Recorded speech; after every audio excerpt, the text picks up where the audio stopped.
They say the air in southern cemeteries is heavier because it remembers too much. Every breeze carries a secret, and every grave is listening. Bonaventure Cemetery rests just east of Savannah, where the river bends like an arm around the dead and the trees lean close to listen.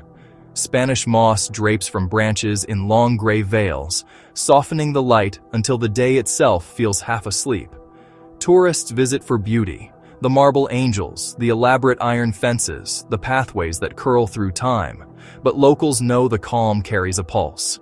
They call Bonaventure a place that hums. On still evenings, the air thrums low, as if the earth itself were singing under breath. People say it's the vibration of unburied stories. The legend of little Gracie Watson anchors every tour. Gracie died of pneumonia in 1889, just 6 years old. Her father, a hotel manager, commissioned a statue so lifelike that guests who had known the girl wept when they saw it.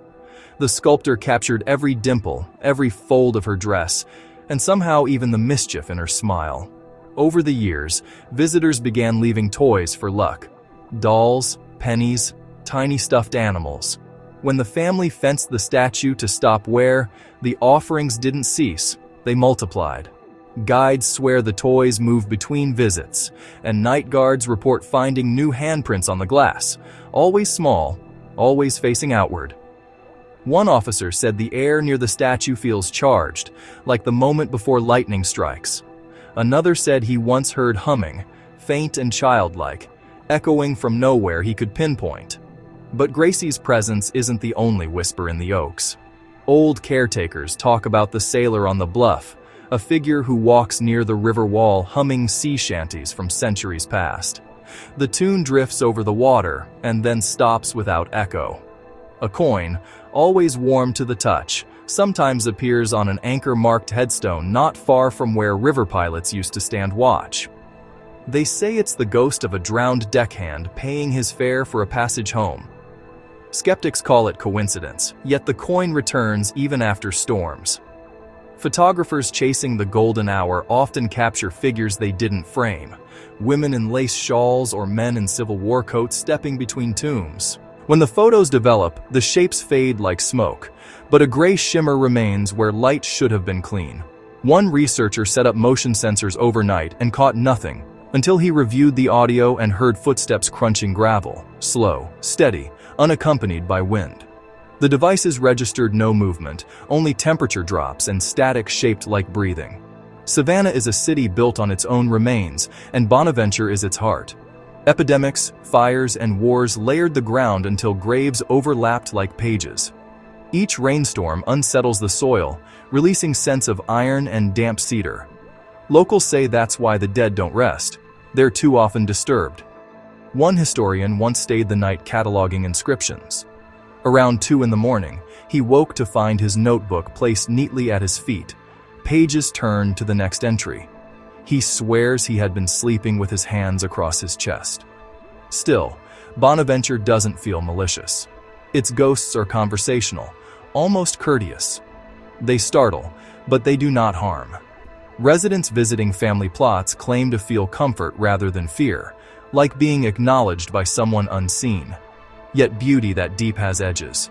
The stillness grows heavy after sundown, and every sound, birdsong, water, the creak of wood, becomes amplified until the air feels too full. Even skeptics admit to catching themselves whispering apologies when they walk the paths at night, as if intruding on an old conversation. Standing there, you notice how shadows gather differently, how the statues seem to lean closer with each minute of fading light. The difference between sculpture and witness blurs. Bonaventure doesn't merely remember, it observes. The moss trembles, and a sense grows that something beneath it wants to be recognized. Perhaps that is what haunts this place. Not rage or unfinished business, but the simple need not to be forgotten. If you found yourself in that hush, hearing laughter too light to belong to the living, would you follow the sound or quicken your pace toward the gate? Share what you do in the comments below. Hollywood Cemetery rises above the James River in Richmond like a hillside city for the dead, its paths curling through oaks that creak like ships in slow wind. From a distance, The monuments shimmer white against green, elegant and quiet. But anyone who's lingered there after sunset knows that stillness doesn't mean peace. Hollywood's story runs through war, ambition, and superstition, and it holds more presidents and soldiers than most small towns hold people. Some visitors come for history, others come for what history leaves behind. The most enduring legend is the Richmond vampire. The story began in 1925 when the Chesapeake and Ohio Railway Tunnel collapsed during maintenance, trapping workers inside. A rescue team dug through the rubble and claimed that one man crawled free, his skin torn, teeth exposed, blood covering his face. Before anyone could help, he ran, staggered really, toward the cemetery and disappeared into the mausoleum of engineer W. W. Poole. Newspapers later dismissed it as hysteria. The man, they said, was a surviving worker whose injuries made him unrecognizable. But in Richmond, the facts never quieted the story. For nearly a century, residents have reported seeing a figure crouched near Poole's tomb, its eyes shining red when headlights sweep across the hill. Groundskeepers sometimes find the door's handle slick with moisture on clear nights, as if something damp had clutched it. Yet the vampire isn't Hollywood's only secret. During the Civil War, trenches on the southern slope filled with thousands of Confederate dead, buried so close their names blurred together in ledgers. Musicians practicing across the river claim to hear faint drum beats answering their rhythms after dark.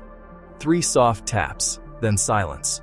Paranormal teams set up recorders and capture whispers that sound like the word home. Visitors walking the Confederate section have reported cold currents that brush their legs as though a regiment were still marching unseen. Skeptics blame uneven ground and temperature gradients, but locals call it the night parade. Elsewhere in the cemetery, the dead seem to rearrange their gifts. Florists leave wreaths that vanish by morning, replaced by pebbles or pressed magnolia leaves. A security guard once found every gate swung open, though he'd locked them tight an hour earlier. The pattern repeated 3 nights in a row, always just after midnight, always on a windless evening. Photographers chasing moonlight frames find their cameras misfire or show streaks shaped like wings. Theories abound: magnetic interference, fog, trick lenses.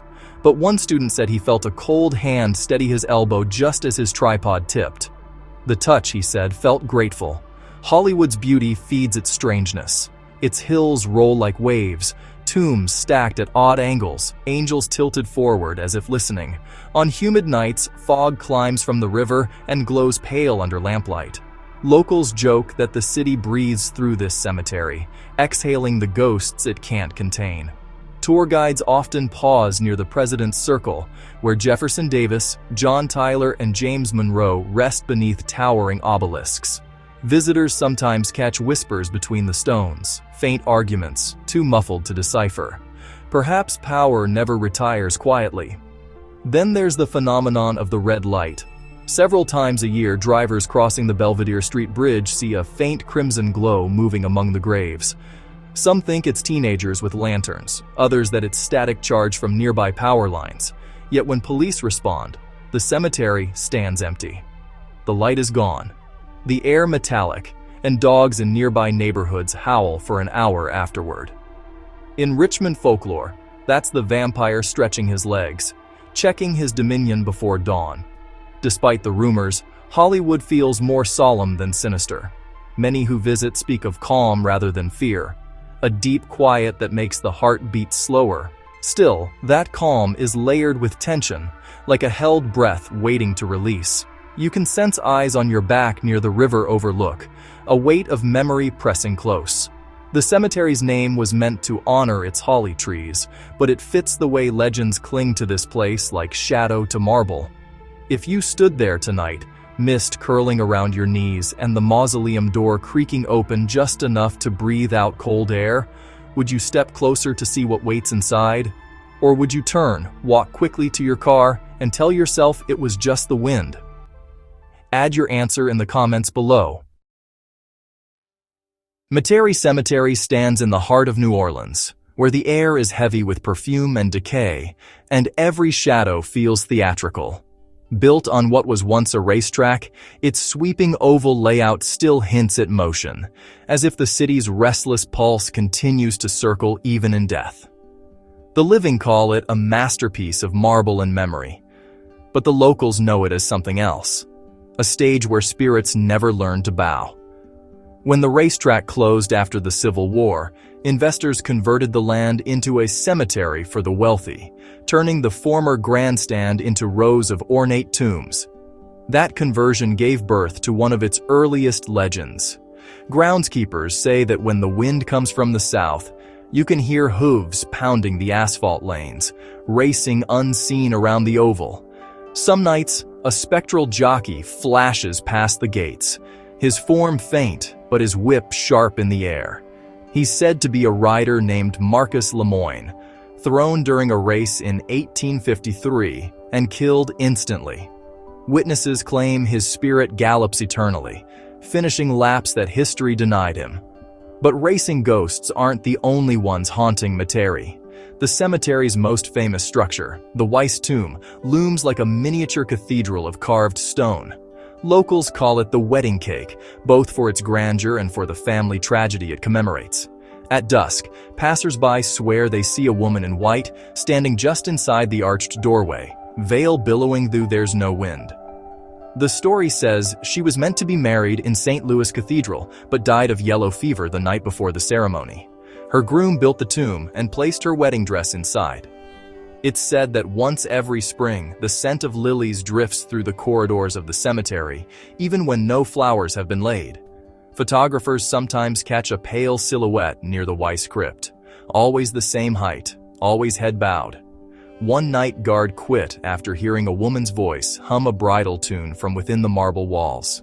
Then there's the Angel of Grief, a sculpture of a winged figure collapsed over a tomb carved in the late 1800s. Tourists adore it for its beauty, but caretakers tell a darker version, that sometimes the statue's stone feathers drip water even in drought, and anyone who touches the tears will dream of drowning. One caretaker claimed the angel turned its face toward him as he passed, eyes hollow and wet. He left the job the next day. Metairie's legends multiply with every hurricane. After Katrina, caretakers returning to assess the damage found some crypts untouched and others twisted open as though from inside. In the silence that followed, one worker said he heard a pipe organ playing faintly beneath the rubble, notes rising and falling like breath.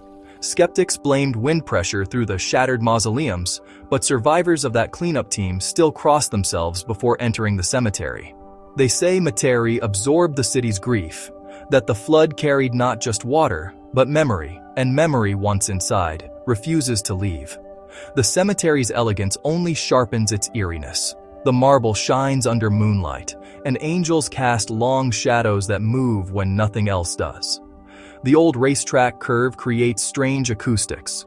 Whispers carry farther than voices. Footsteps echo twice. Paranormal investigators have recorded distant applause late at night, a soft clapping that circles the grounds before fading near the gates. Maybe it's the wind. Maybe it's the ghosts of spectators cheering a race no living eyes can see. Even locals who dismiss the stories admit something unusual happens there. A florist delivering flowers before dawn once found all the arrangements from the previous day stacked neatly beside the chapel door, petals still fresh.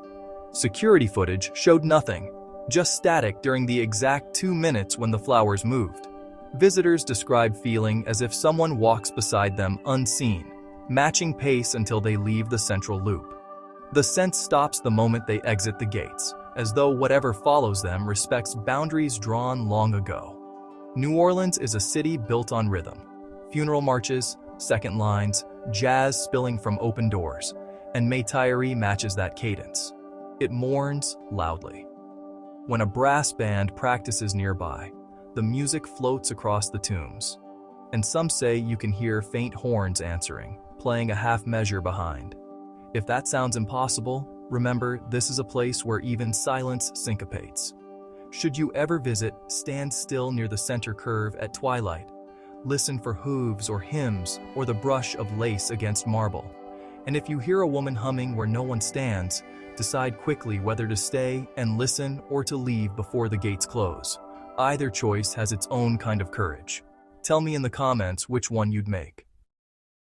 Cemeteries promise silence, but the South never learned how to stay quiet. If you want more stories where beauty and dread share the same ground, like subscribe, share, and leave your thoughts below.